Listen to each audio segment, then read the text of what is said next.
बिस्मिल्लाहिर्रहमानिर्रहीम अस्सलाम वालेकुम and welcome back once again students हम सीख रहे हैं C++ और C++ के पिछले लेसन में हमने C++ के स्ट्रक्चर को देखा था, C लैंग्वेज के स्ट्रक्चर को देखा था और हमने अपना पहला कोड भी लिखा था और स्क्रीन पर हमने प्रिंट करवाया था हेलो वर्ल्ड, अगर आपको याद है।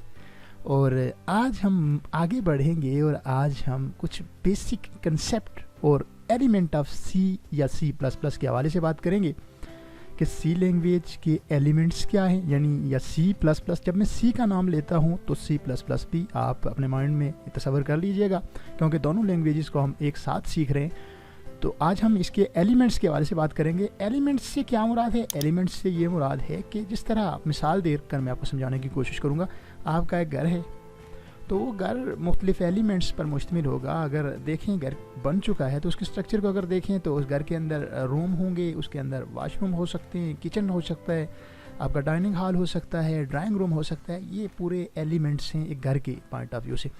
और अगर रूम के अंदर जाएं तो रूम के अंदर बहुत सारे एलिमेंट्स हो सकते हैं। उसके अंदर फर्नीचर मौजूद हो सकता है, उसके अंदर टीवी, वीसीआर, एसी, फ्रिज, ये तमाम चीज़ें एक रूम के एलिमेंट हैं। तो इसी तरह सी लैंग्वेज किन चीज़ों के साथ मिलकर बनती है, इसके अंदर कौन कौन से कंपोनेंट हैं, उनको हम एलिमेंट कहते हैं। आज के इस लेसन में हम सी के कुछ बेसिक एलिमेंट के बारे से बात करेंगे, जिसमें कीवर्ड शामिल है, जिसमें वेरिएबल्स, बहुत अहम वेरिएबल्स शामिल हैं, और उसके बाद उसकी डेटा टाइप्स शामिल हैं। आज ये तीन चीज़ें हम कवर करेंगे।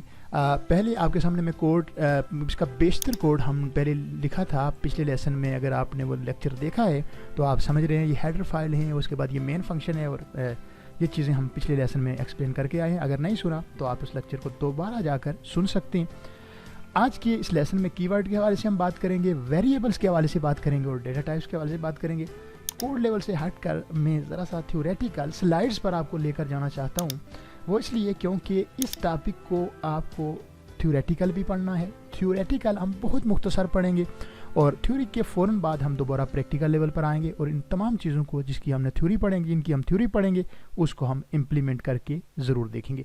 तो स्टूडेंट्स, आज एलिमेंट ऑफ सी में हम पहला जो हमारा एलिमेंट है वो है कीवर्ड।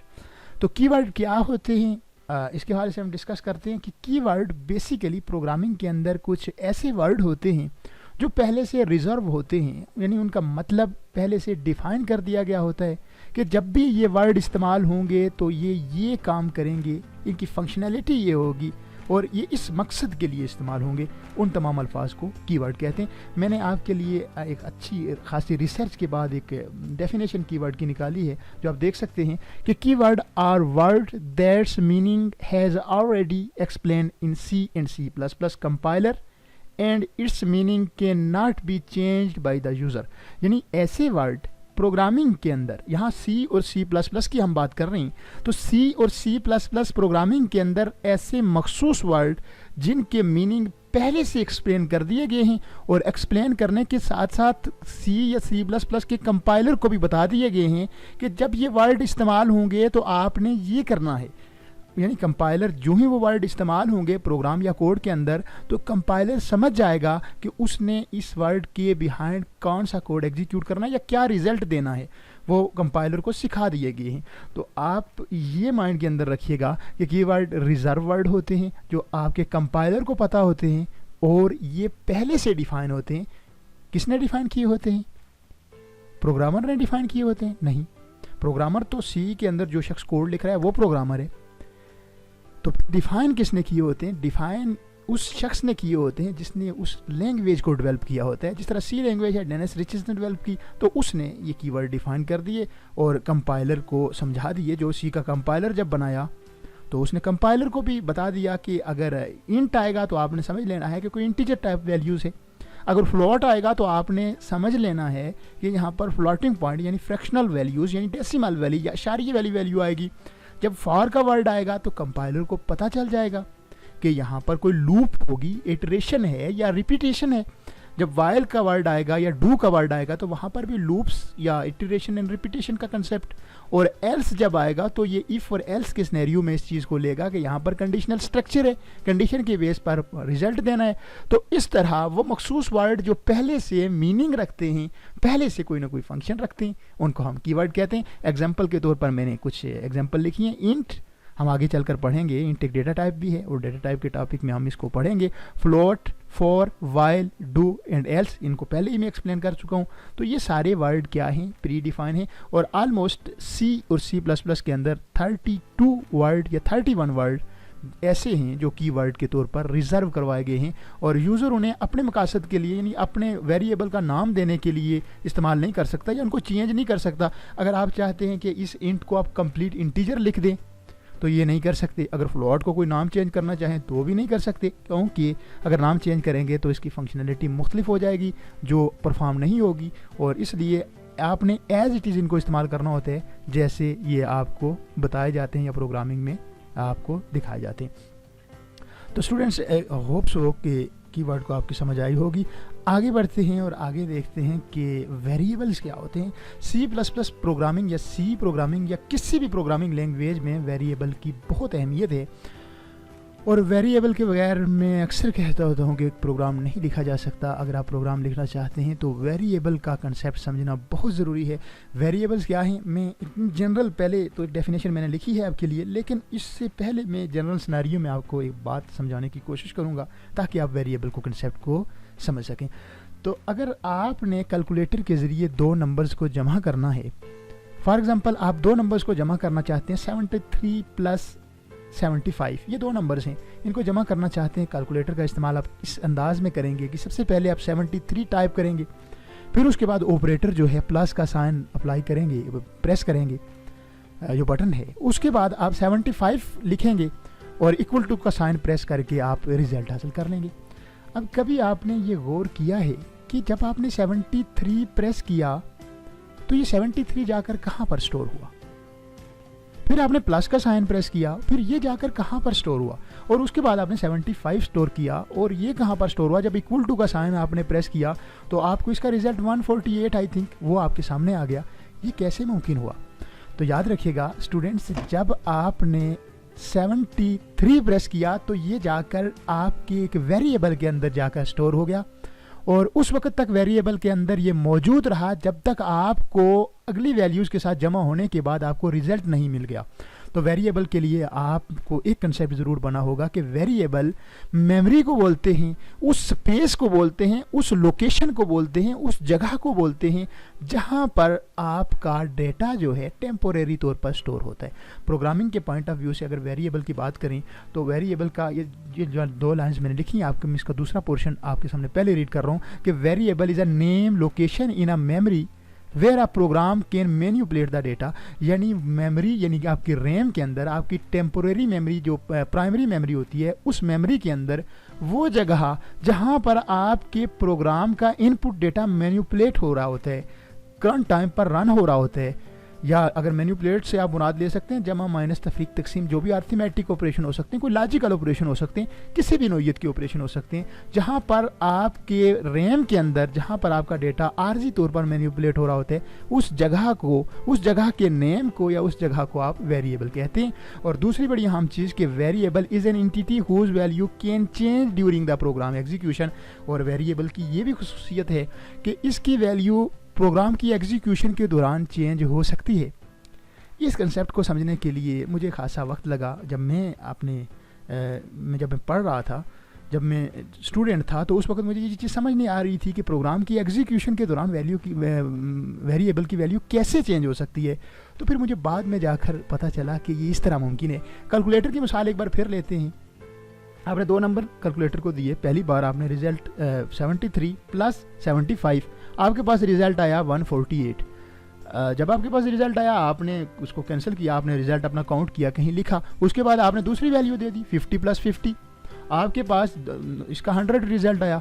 अब देखें कि आपने दोनों बार यानी कि इसकी वैल्यूज़ को चेंज कर दिया। पहली बार आपने वैल्यू मुख्तलिफ रखी थी, जब आपको रिजल्ट मिल गया तो एग्जीक्यूशन के दौरान ही आपने दूसरी बार वेरिएबल की वैल्यू चेंज कर दी, 50 + 50 कर दी। तो इस तरह जो वेरिएबल होता है उसकी वैल्यू प्रोग्राम की एग्जीक्यूशन के दौरान चेंज हो रही होती है।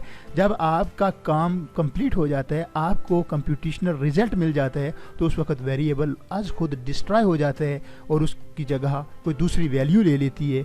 उस वेरिएबल की जगह कोई दूसरी वैल्यू ले लेती है। वेरिएबल मेमोरी के अंदर एक स्पेस, एक जगह को बोलते हैं, और वो जगह कोई दूसरी वैल्यू ले लेती है। वेरिएबल के पैरेलल जो दूसरी चीज़ होती है जिसको हम कांस्टेंट बोलते हैं, और कांस्टेंट की वैल्यू अमूमन प्रोग्रामिंग के अंदर रन टाइम पर या एग्जीक्यूशन के दौरान चेंज नहीं हो रही होती, वो फिक्स होती है। जिस तरह आप कोई कांस्टेंट बना रहे हैं, उसका नाम रख रहे हैं कांस्टेंट पाई की वैल्यू हमेशा 3.14 होगी। आप जब भी किसी दूसरी वैल्यू के इसके साथ मल्टीप्लाई करेंगे या डिवाइड करेंगे तो पाई की वैल्यू हमेशा कांस्टेंट रहेगी। इसके बाद आप ग्रेविटेशनल एक्सेलरेशन या ग्रेविटेशनल फोर्स है, जी की वैल्यू 9.8 है। जब भी आप फिजिक्स में इसके साथ किसी दूसरे नंबर को मल्टीप्लाई, डिवाइड या कुछ भी करेंगे तो इसकी वैल्यू हमेशा सेम रहेगी। तो होप सो आपको वेरिएबल की समझ ज़रूर आ गई होगी कि वेरिएबल क्या है। पहली चीज़ आपने याद रखनी है कि वेरिएबल मेमोरी है, मेमोरी लोकेशन है जहाँ पर आप अपने डेटे को टेम्पोरेरी तौर पर या आर्जी तौर पर स्टोर करते हैं। हम C++ के अंदर बहुत डिटेल के साथ इसको देखेंगे, वेरिएबल बनाएंगे और उसके साथ कंप्यूटेशनल रिजल्ट भी जनरेट करेंगे, इसलिए आपने घबराना नहीं है। और डोंट वरी, इंशाल्लाह हम बहुत अच्छे तरीके से इसको समझेंगे प्रोग्राम लेवल पर भी जाकर। वेरिएबल के साथ आपने याद रखना है कि वेरिएबल, जब आप वेरिएबल का कंसेप्ट समझ गए तो वेरिएबल डिक्लेरेशन और वेरिएबल इनिशियलाइजेशन, ये दो चीज़ें भी आपने याद रखनी है, बहुत आसान है। वेरिएबल डिक्लेरेशन से मुराद है कि specifying the name of the variable with its data type, यानी प्रोग्राम के अंदर C या C++ के अंदर वेरिएबल को उसका नाम देना कि जो आप वेरिएबल बना रहे हैं, वो जो जगह आप बना रहे हैं, रैम के अंदर जो जगह आप रिजर्व करवा रहे हैं, उसका नाम क्या होगा, उसकी डेटा टाइप के साथ। एक नया वर्ड है आपके लिए, डेटा टाइप। जी हाँ स्टूडेंट्स, हम आगे चलकर देखेंगे डेटा टाइप क्या है। मुख्तसर सा यहाँ पर आपको बता देता हूँ। डेटा टाइप से मुराद ये है कि ये जो वेरिएबल, ये जो जगह आप रिजर्व करवा रहे हैं अपनी रैम के अंदर, अपने कंप्यूटर की रैम के अंदर, मोबाइल की रैम के अंदर, इसके अंदर किस नोयत का डेटा होगा, इसके अंदर किस तरह का डेटा होगा। जिस तरह मैंने एक वेरिएबल यहाँ पर डिक्लेयर किया है इंट मार्क्स, तो मैंने वेरिएबल का नाम, उस लोकेशन का नाम मार्क्स रखा है, जबकि मैंने डिफाइन कर दिया कि इस लोकेशन के अंदर इंटीजर टाइप डेटा होगा, इंट होगा। इंट का मुराद, इंट क्या है, कीवर्ड है जो हम पहले पढ़ चुके हैं, जो डिफाइन कर रहा है कि इंटीजर होंगे। इंटीजर क्या होते हैं, जो सॉलिड नंबर होते हैं, जिस तरह 1, 7, 5, 500, जिसके अंदर फ्रैक्शनल वैल्यूज़ नहीं होती। उसके बाद मैंने दूसरा एक वेरिएबल बनाया जिसका नाम मैंने रखा हाइट, यानी मेमोरी या रैम के अंदर हाइट नाम से एक जगह रिजर्व हो गई, और उसकी डेटा टाइप मैंने डिफाइन कर दी फ्लोट।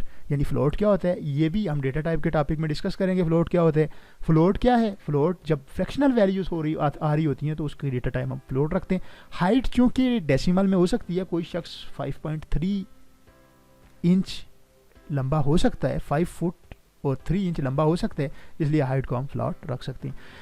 वेरिएबल को उसकी डेटा टाइप के साथ नाम देने के अमल को प्रोग्रामिंग C या C++ के अंदर क्या कहते हैं, वेरिएबल डिक्लेरेशन। और वेरिएबल इनिशियलाइजेशन क्या है, process of assigning the initial value to the variable, यानी जो वेरिएबल आपने डिक्लेयर किया उसकी डेटा टाइप के साथ उसको कोई वैल्यू असाइन करना इक्वल टू साइन के साथ। ये इक्वल टू साइन के साथ, इस प्रोसेस को हम क्या कहते हैं, वेरिएबल इनिशियलाइजेशन। जिस तरह आप देख सकते हैं कि int marks is equal to 73। अब मैंने इक्वल टू का साइन लगाया और लेफ्ट साइड पर, सॉरी राइट साइड पर इसके मैंने वैल्यू लिख दी 73। तो मार्क्स क्या था, int marks is equal to 73। तो ये मैंने क्या कर दिया, वेरिएबल को इनिशियलाइज कर दिया। अगर मैं पहले वेरिएबल को डिक्लेयर करता हूँ इंट मार्क्स, यहाँ पर एक साथ में भी कर सकता था int marks is equal to 73, और यहाँ पर अगर मैं इसे simple marks is equal to 73 लिखूँ तब भी इसके अंदर वैल्यू स्टोर हो जाएगी, क्योंकि मैं पहले इसे डिक्लेयर कर चुका हूँ। इसी तरह हाइट को मैंने लिखा हाइट इज इक्वल टू 5.7। तो इस प्रोसेस को आप क्या बोलते हैं, वेरिएबल इनिशियलाइजेशन। होप सो कि आपको वेरिएबल की समझ आई होगी। मेमोरी के अंदर जो जगह है, जो आर्जी जगह रिजर्व करवाई जाती है ताकि उसके अंदर कोई रिजल्ट स्टोर करवाया जा सके, उसको वेरिएबल कहते हैं। और वेरिएबल की value during the program execution change हो सकती है। उसके बाद वेरिएबल डिक्लेरेशन, वेरिएबल का नाम देना उसकी डेटा टाइप के साथ कि वो किस नोयत का डेटा अपने अंदर स्टोर करेगा उस लोकेशन पर, जो लोकेशन आपने रिजर्व करवाई है, इसको वेरिएबल डिक्लेरेशन कहते हैं। और वेरिएबल इनिशियलाइजेशन से मुराद ये है कि जो वेरिएबल आपने डिक्लेयर किया है इसके अंदर कौन सी वैल्यू स्टोर होगी, इसको आप वेरिएबल इनिशियलाइजेशन कहते हैं। स्टूडेंट्स, मुझे उम्मीद है कि आपको इस लेक्चर की समझ आ रही होगी। कमेंट्स की सूरत में ज़रूर बताइएगा कि अगर समझ नहीं आ रही तो बताइएगा कि मैं इसको किस तरह बेहतर कर सकता हूँ, किस तरह आपको मज़ीद बेहतर करके समझा सकता हूँ। और अगर समझ आ भी रही है तो फिर भी कमेंट्स की सूरत में ज़रूर उसका इज़हार कीजिएगा। अगली चीज़ और आज के इस लेक्चर की आखिरी चीज़ जो थ्योरेटिकल लेवल की है वो है डेटा टाइप। डेटा टाइप के हवाले से मैं पहले भी बात कर चुका हूँ। जिस वक्त मैंने वेरिएबल बनाया था मार्क्स, तो मैंने उसके साथ इंट लिखा था। इंट एक कीवर्ड है और कीवर्ड होने के साथ साथ एक डेटा टाइप भी है। अब डेटा टाइप की डेफिनेशन पढ़ लेते हैं। डेटा टाइप क्या है? A data type is use to indicate the type of data values store in a variable. यानी डेटा टाइप क्या है? ऐसी टाइप जो निशानदेही करती है कि आपका जो वेरिएबल है वो किस नोयत का डेटा अपने अंदर स्टोर रखेगा। जिस तरह मैंने लिखा यहाँ पर इंट मार्क्स, तो इसकी डेटा टाइप से मुझे मालूम हो रहा है कि जो मार्क्स नाम का वेरिएबल है इसके अंदर हमेशा जो वैल्यू होगी वो इंटीजर होगी, उसके अंदर फ्रैक्शनल वैल्यू नहीं होगी। तो इस तरह डेटा टाइप क्या है? यकीनन आप समझ गए होंगे कि डेटा टाइप ऐसी टाइप है जो आपके वेरिएबल को के हवाले से बता रही होती है कि आपके वेरिएबल के अंदर किस नोयत का डेटा है या किस टाइप का डेटा है। हमारे पास जो डेटा टाइप हैं, वैसे तो बहुत सारी डेटा टाइप्स हैं, लेकिन 4 बेसिक डेटा टाइप हैं। आगे मज़ीद इनकी सब टाइप्स मौजूद हैं जो वक्तन फ़वक्तन आगे चलकर आपको मैं ज़रूर बताऊंगा। लेकिन अभी फ़िलहाल इस लेवल पर आपने 4 डेटा टाइप को याद रखना है: integer, float, double and character. Int, float, double and character. अब मैं इस मार्क्स को, इस बार मैंने इंट लिखा है, मैं इसे फ्लोट भी लिख सकता था। अगर मैंने मार्क्स के अंदर कोई ऐसी वैल्यू जिस तरह 7.5, 8.9 डेसिमल वैल्यू अगर स्टोर करनी थी तो मैंने उसकी डेटा टाइप फ्लोट में रखनी थी। और डबल क्या है? डबल भी बेसिकली फ्लोट वैल्यूज़ के लिए होती है, लेकिन लॉन्ग फ्लोट के लिए होती है। फॉर एग्जांपल कोई ऐसी वैल्यू है जिसमें फ्रैक्शनल पॉइंट के बाद लंबी वैल्यूज़ है, जिस तरह 7.0777 और इस तरह सोन काफ़ी सारी वैल्यूज़ हैं, तो उस सूरत में हम डबल का इस्तेमाल करते हैं। कैरेक्टर डेटा टाइप ऐसी डेटा टाइप होती है जो अपने अंदर कैरेक्टर्स को स्टोर करती है, जिस तरह ABCAIOU। तो आप जिस तरह में अगर करेक्टर नेम है तो मैं यहाँ पर लिख सकता हूँ CHAR4 नेम, तो ये नेम के अंदर कोई कोई करेक्टर या अल्फ़ाबेट आएगा, तो इसलिए इसकी डेटा टाइप मैं ये रख सकता हूँ। स्टूडेंट्स, मुझे उम्मीद है कि आपको आज के इस थ्योरेटिकल लेक्चर ने बोर किया होगा और अगर बोर हुए हैं तो माजरत चाहूँगा, अगर नहीं हुए हैं तो कमेंट्स में ज़रूर बताइएगा। यकीनन कुछ ना कुछ ज़रूर सीखा होगा आपने, कोई ना कोई चीज़ें ज़रूर समझ आई होंगी। बड़े अहम कंसेप्ट थे। डेटा टाइप क्या होता है, वेरिएबल क्या होता है और कीवर्ड्स क्या होता है, ज़रूर इनको सीखिएगा, ज़रूर इनको समझिएगा। और अब हम प्रैक्टिकल लेवल पर अगर आएँ तो आपके सामने मैंने ये कोड लिखा था पहले लेक्चर में, पिछले लेसन में, और जो पूरा स्ट्रक्चर जो बनाया था आपके सामने, इसके इस पोर्शन में मैंने इसकी बॉडी के अंदर, यानी इस ब्रैकेट से लेकर इस ब्रैकेट के अंदर मैंने एक कोड लिखा है जिसके अंदर मैंने एक वेरिएबल बनाया है, मार्क्स नाम का एक वेरिएबल। इसकी ये डेटा टाइप है और डेटा टाइप होने के साथ साथ इंटीजर एक कीवर्ड भी है जो आज हमने पढ़ा है, रिजर्व वर्ड है। जब भी मैं इंट लिखता हूँ तो आपके कंपाइलर को पता चल जाता है इस मार्क्स के अंदर इंटीजर वैल्यू होगी, यानी सॉलिड नंबर होगा। और मार्क्स, ये अगर दोनों देखें तो इंट मार्क्स ये वेरिएबल बनाया है मैंने, और इसको आप कहते हैं वेरिएबल डिक्लेरेशन, यानी उसकी डेटा टाइप के साथ वेरिएबल को नाम देना वेरिएबल डिक्लेरेशन कहलाता है। और इससे फ़ौरन नीचे इस वेरिएबल को मैंने इनिशियलाइज़ किया है। जो वेरिएबल आपने बनाया है उसको इक्वल टू साइन के साथ वैल्यू देने के अमल को वेरिएबल इनिशियलाइजेशन कहते हैं। ये वेरिएबल है, ये डेटा टाइप है। अगर दूसरी डेटा टाइप की हम बात करें तो फ्लोट एक डेटा टाइप है, और इस पूरे को अगर हम देखें तो ये एक वेरिएबल बना जिसका नाम हाइट है और उसकी डेटा टाइप फ्लोट है। और हाइट को इस यहाँ पर मैंने इसको वैल्यू असाइन की, हाइट इज़ इक्वल टू 5.7। तो स्टूडेंट्स, इस तरह आज जो हमने चीज़ें पढ़ी, कीवर्ड क्या है, reserve word in programming, integer, float, ये तमाम चीज़ें कीवर्ड हैं। और उसके बाद हमने वेरिएबल के हवाले से पढ़ा। यकीनन वेरिएबल के कंसेप्ट को आप समझ चुके होंगे कि मेमोरी जो रिजर्व करवाते हैं उसको हम वेरिएबल कहते हैं। वो जगह जहाँ पर हम आर्जी तौर पर डेटा स्टोर करवाते हैं या कंप्यूटेशनल रिजल्ट देते हैं वहाँ पर। और उसके बाद आखिरी चीज़ हमने डेटा टाइप देखी। स्टूडेंट्स, अगले लेसन में हम इसी को आगे बढ़ेंगे और इनपुट आउटपुट फंक्शन या आगे प्रोग्रामिंग को, इसी लेक्चर्स को ही आगे लेकर चलेंगे और मज़ीद को नया सीखेंगे। हम तरतीब के साथ पढ़ रहे हैं, जो चीज़ें तरतीब के साथ साथ ज़रूरी हैं। इंशाल्लाह बहुत जल्द हम कैलकुलेटर का कोड लिखेंगे, और वो कैलकुलेटर जो आप यूज़ करते हैं उसके अंदर कौन सा कोड लिखा होता है, वो तमाम चीज़ें इंशाल्लाह बहुत जल्द करने वाले हैं। हमारे साथ रहिएगा। आज का लेसन आपको कैसा लगा कमेंट्स की सूरत में ज़रूर बताइएगा। आपके कमेंट्स हमारे लिए हौसला अफजाई का बायस होते हैं। आपके कमेंट्स की बदौलत ही मैं ये लेक्चर रिकॉर्ड कर रहा हूँ, क्योंकि जो प्रीवियस मैंने ट्यूटोरियल बनाए थे बड़े अच्छे कमेंट्स आए स्टूडेंट्स के। मुझे वहाँ पर यूट्यूब चैनल पर भी कमेंट्स दिए गए, इवन कि व्हाट्सएप पर भी कुछ लोगों में जिनको जो क्वेश्चन थे अपनी राय का इजहार किया, जो मुझे अच्छा लगा। आपके लिए मैं ट्यूटोरियल बनाऊंगा। आपके कमेंट्स मुझे आगे बताएंगे कि मैं मज़ीद कौन सी लैंग्वेज की ट्यूटोरियल बनाऊँ या कहाँ पर आपको मज़ीद इन चीज़ों को एक्सप्लेन करूँ। जहाँ पर ये लेक्चर सुन रहे हैं उस चैनल को ज़रूर सब्सक्राइब कीजिएगा, अपने दोस्तों को भी बताइएगा, उनसे भी सब्सक्राइब करवाइएगा और शेयर भी कीजिएगा इस वीडियो को। अगले लेसन तक के लिए मुझे इजाज़त दीजिएगा। अपना बहुत सारा ख्याल रखिएगा। जब कभी दुआ के लिए आर्थ उठते हैं तो नाचीज़ को तो ज़रूर याद रखा करें। अल्लाह आपका हामी नासिर।